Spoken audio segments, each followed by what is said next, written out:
So Chip, thanks for joining us from all the way over in Maine. Thanks for having me. Yeah. So what's your Montessori story? How did you discover Montessori? Well, by accident, like everybody else, I'd say for the most part, although I know that is changing now. But I used to be a financial advisor, and I decided I wanted to teach, and I bumped into a Montessorian at a class that I was taking, and she told me about Montessori. And what she told me was that that children learn at their own pace, and some of the and through hands-on materials. And she started telling me a little more, and I went and I did some research and visited a school, and I was lucky enough to visit a classroom where the teacher was really doing it. And the moment that I knew I wanted to be a Montessori teacher was watching this young girl who was doing a 4 or 5 piece botany puzzle. And it was obvious that she had done that puzzle a number of times, maybe unsuccessfully in the past. And she finally got the last piece in, and she just pulled her hands back and just went like this. And what she did next is what sold me on Montessori, is that not once did she look up to the teacher or to the assistant or to me. We're all roughly about 12 to 15 feet away from her. She just picked up that puzzle and she brought it across the room and she put it back on the shelf. And she went and she chose a practical life work. And it was at that moment that I realized that, what I had read in the book was real. I'm from New York, so I'm pretty skeptical by nature. So being able to actually see that in real life, that child inspired me. And so I never looked back after that. I went and took my training and, got into the classroom, and Which level did you teach? I started off teaching lower L and then moved into upper L. And when I took over the school that I ran for years, I went back and took my primary training, which I'd always wanted to do. I worked quite a few years with adolescents, which is actually my favorite. They didn't really have formal training other than one small program in the United States at the time. So and that was just one of my favorite experiences. So why did you leave the classroom and become a school leader? Well, I took over a small school at the time. We moved up to Maine to take over this school, and I was a primary teacher and ran the school. And so some of you have probably had that experience who are listening. And I was able to last about 7 years doing both jobs. We grew the school and added elementary and middle school. And one day I walked down out of the classroom and I realized I was probably doing a C- job at both teaching and administrating. And I said to our administrator, "You need to put an ad. I can't do this anymore." So that was it. I knew it was time. Yeah. What were some of the big challenges as a teacher and a leader? Well, I think the biggest challenge I had as a teacher, which is one of the reasons that we're talking here tonight, was in the beginning was classroom discipline. As a leader, it was all the stuff that comes with running a school. It's all joyful stuff, but staffing is always a huge it's always a huge stress when you have a teacher move on and you have to replace them. We live in a rural area, so you don't have a lot of Montessori teachers hanging around. So and then interact, sometimes parents can really I understand it now as a parent, but sometimes managing parent concerns and helping to bridge the gap between them and the teachers and the students is always a big challenge. But yeah. So wasn't Montessori training enough to prepare you for classroom management? I don't think it's intended to be, and I don't think it ever really can be. We take training and we have of so much information. I joke around and say, I went in my first classroom with an armful of albums and a heart full of hope. I think about all my 6 to 9 manuals and just how many I had and how thick they were. And the instructors try to do classroom management on top of that, but it's really hard to teach classroom management and behavior stuff unless the people are actually in the classroom and doing it. You need context for that, and human context. So to teach a lot of theory, which we got some, and some really good instructors, it's really different than having been in the classroom and then reaching out. And I did not come by it naturally. Mm-hmm. Some people do. So I'm one of those too who it didn't come naturally too. So I understand. So what would your elevator pitch be for positive discipline? Well, geez. If you had 60 seconds to say what positive discipline is. I would say from a teacher's perspective, it's a really common sense way to interact with children that brings about a sense of mutual respect, cooperation, and builds responsibility in children, and focuses on the adult in our interactions with children, and how powerful both modeling and is, and the way that we interact with children. How has positive discipline helped you in your life as an educator and a school leader? So I think much like Montessori, it's I've always felt that being a Montessori teacher is not a job. It really is a calling. I think those of us who have helped train teachers know that there are a really good Montessori teacher, like you get it at a level, and it would reflect in our lives, and it's not just a way to teach children, but it's a way to approach life. And I think positive discipline is the same way. It's a way to interact with and to see other people. So it's helped me as a parent to have stronger relationships with my children than I ever would have had with my spouse. It really is a way to interact with people. As a matter of fact, I don't know that I would have been able to be successful as a head of school without positive discipline.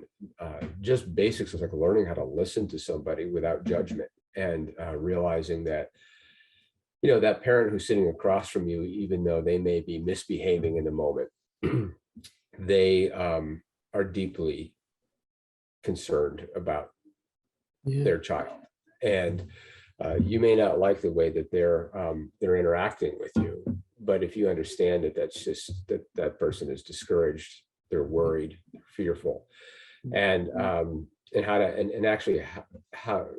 interact with them in a way. One of the things that I think that I misunderstood when I was a young teacher, Mark, is that I thought that the same way that people either had this, kind of either had it or they didn't, with kind of classroom management, parent interactions, and that sort of thing.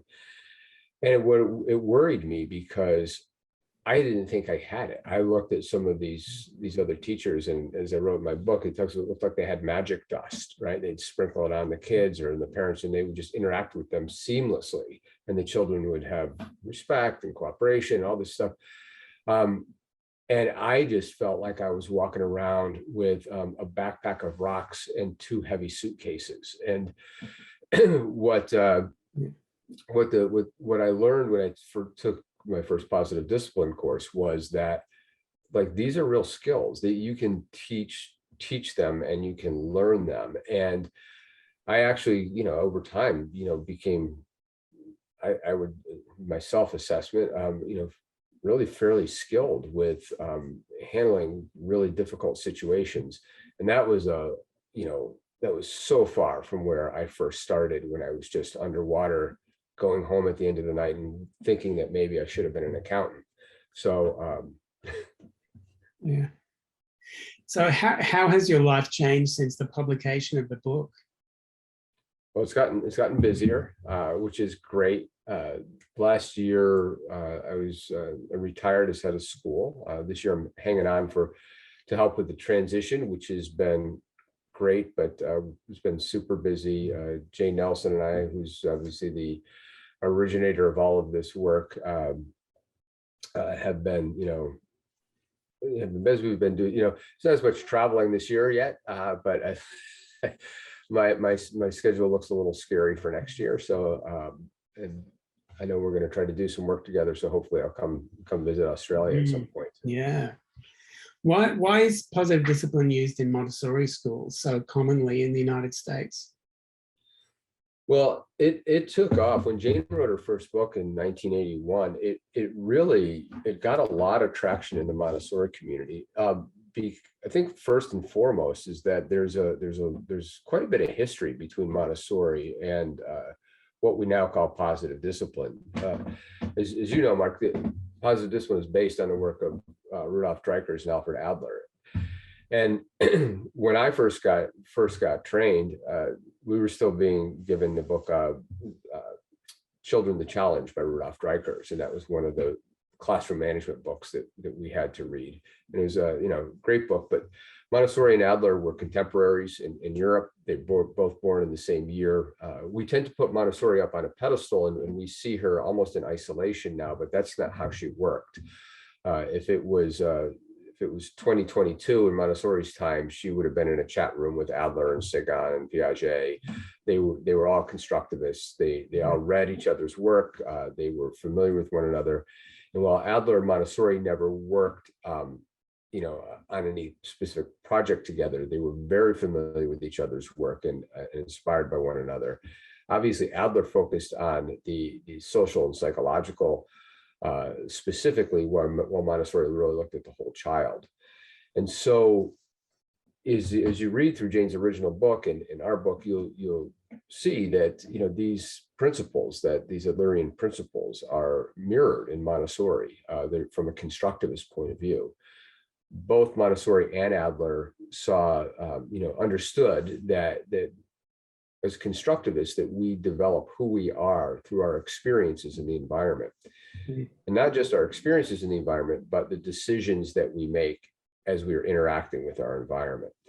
And they both knew that while we can't get in there and control the decisions that children make, we can prepare an environment that will influence them to make the healthiest decisions possible. And you see that with our materials, right? I always say to the teachers that I work with, none of us can really prove that the sensorial area is a direct preparation for reading. But anecdotally, you watch children who have spent time in practical life and sensorial, and you watch how much more quickly they pick up letter sounds and do what correspondence with math when they've spent the appropriate time there. And so you can't give them a standardized test to prove it, but you can see that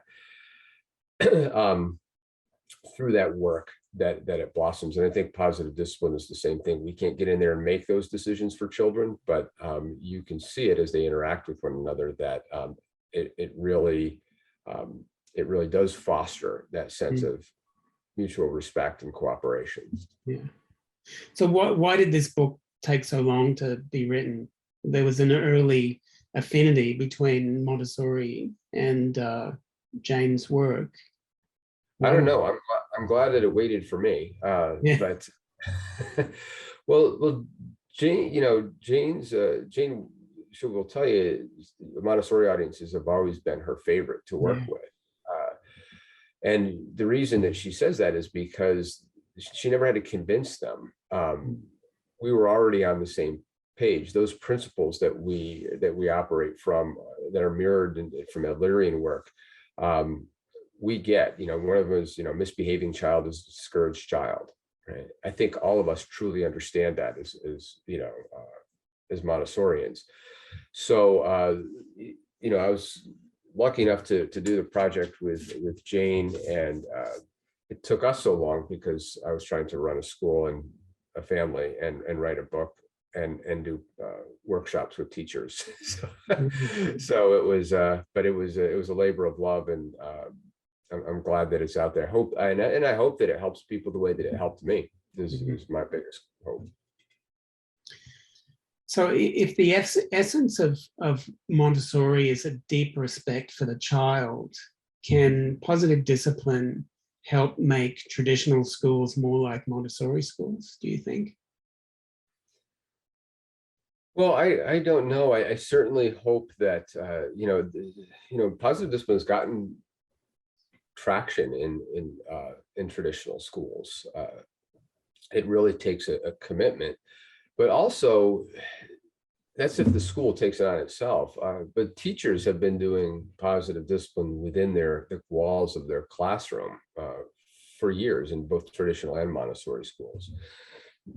I worked at a couple of schools, and in one of them, I think I was the only one practicing positive discipline. And I wouldn't say it wasn't supported by the administration. They just, the school just didn't have an aligned philosophy around discipline or policies or procedures. So we were kind of left to do our own thing. And, teachers started asking questions almost immediately, like, what are we doing? That class has been a mess for years. How did you pull it together? And so that's not an uncommon experience. Yeah. So what advice do you have for a new teacher or a new principal? What are some of the desirable skills that are needed for those jobs? Well, I think that once you're in the classroom, I think, finding a consistent form of discipline that reflects our Montessori values and principles is critical. And that's what we tried to do with the book and now with subsequent trainings. I can tell you from running a school and even one that does positive discipline, one of the hardest things to do when you're running a school is to try to manage the outcomes of having many different teachers approaching discipline in many different ways. You're constantly putting out fires, and it is really difficult to support administratively and from a leadership perspective, many different teachers doing many different things. And so if you have one teacher who is sending children to the office and another teacher who never sends children to the office, or one teacher who's being more punitive and another teacher is being more permissive, that just creates, such a burden on the administration from a selfish point of view, but also from the kids' point of view. It's like a big family, a school. And if you have in a family, if you have two parents who are approaching child rearing in two completely different ways, we know what the outcomes of that look like when those children come to school. And so it's no different in a school. So if on a positive side, when teachers are interacting and with children in a similar way, obviously we're all going to be our own people, but our approach to discipline is similar. It really is, it's almost like, the school can become settled. Children develop, one of our big hopes in Montessori, right, is that children develop a sense of self-regulation and independence. But it's really difficult almost impossible to develop self-regulation as a child if you cannot predict with some certainty what's going to come next. And the biggest variable in what's going to come next really is the most inconsistent thing is human behavior. So if all of the teachers are interacting with children in different ways with different forms of discipline, it can be confusing. It invites manipulation, invites misbehavior. And all those things are telling us that the kids are not secure. They're not feeling secure. But if they're to interact with the teacher in one classroom, and it's very similar, their approach, when they move to a different classroom within the same school, or just interact with a different teacher on the playground, we saw a huge shift in the way that the children's sense of happiness and security and contentment. And it does really become like a family. They tell the same stories because they've had, they said they've had this teacher who did this, and they move through the school. And I remember, just having a couple of students, and they had been sent to my office a few times, which was not common in our school. Most kids don't get sent to the office, but these kids were struggling, and the teacher was a little bit underwater. But when the kids come to my office, they're never in trouble. I usually make them a cup of tea and we talk, and they're really there to cool down and get centered before they go back to the classroom, usually with a plan. And so it's never a daunting thing to have come to my office. And they were teasing one day, and because this had happened throughout their career at the school. I think you all know that you have those two students and they move through the school together, right?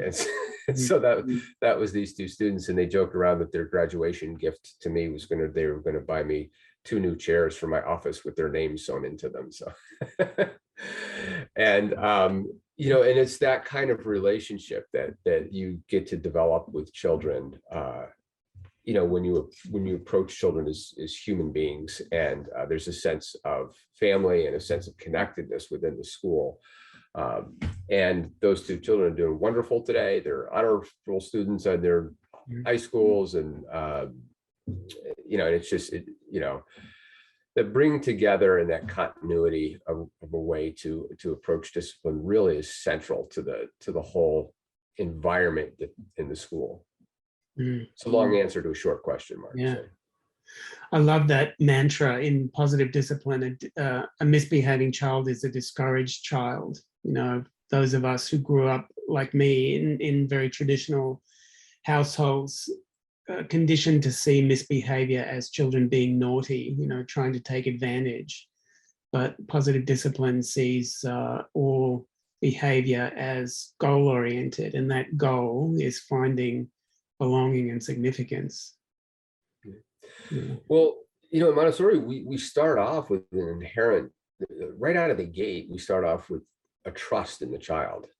Maybe not that they're there yet, but it's in there, and that our job is to uncover that. And I think that's what Dreikers is saying with the misbehaving child is a discouraged child, that all children not only want to connect and find belonging and significance, but they all want to do well. And I think that's the thing when you're a teacher or an administrator and you're underwater with the behavior problem. I think we can all understand why we come to that conclusion that this child just wants to just wants to take advantage and get away with things, because that's what it looks like, right? And they're not, if you're an administrator, they're not sitting in your office because they raised their hand and said, I'm feeling discouraged and I'm overwhelmed and I'm about to misbehave. They're there because they have misbehaved. And misbehavior, it's tricky. I haven't come up with a better word for that. I don't think many of us have, but really what it is it's pro-social behavior and misbehavior. Pro-social behavior means that it's behavior that leads to connection, right? And misbehavior to me just is behavior that leads to disconnection with others. And that kid who's sitting in your office is feeling really disconnected. Their primary goal is to find a sense of belonging and significance in their community. And what happens to a lot of these kids is that their ill-fated attempts and awkward attempts to find connection that comes out through misbehavior, they get discouraged pretty quickly because it's met with resistance by other people. So they're looking for acceptance, and they generally will either get rejection or they'll bring other people in. The whole group will feel rejected, and then they start to get pushed to the outside of the community. They're in the principal's office or they're sitting in a chair someplace, and their desire to connect is actually heightened, right? And they make even more awkward attempts, and then they enter into this misbehavior cycle, and those are the kids that keep you up at night. But it shouldn't be confused that just because a child is seeking connection through misbehavior, that the adults take a permissive or overly sympathetic view with that. We want to have compassion. But one of the things about positive discipline that I really loved is that when we set and maintain limits with children, which is they really need, that you can do it in a way that fosters connection, right? And that setting and maintaining limits does not mean disconnecting from the child. I think all of us can remember those adults in our lives who were both kind and firm at the same time, and they might have had high expectations. They might have been really clear and consistent with their follow through, but you knew that they were that's the way they were because they cared, right? They were on your side. And I think that's the whole goal in positive discipline, is that we want to be kind and firm at the same time. And the firmness is really important, especially today. I think all over the world, most teachers are talking about the level of permissiveness that children are experiencing now can be troubling. So kids need limits, but the temptation is to go to from the other side from permissiveness to then to be more authoritarian, to overcompensate. And that's disconnected and also invites more misbehavior. So it's someplace in between. Yeah. Can you talk about what the 8-week course will look like? How does it work? Sure.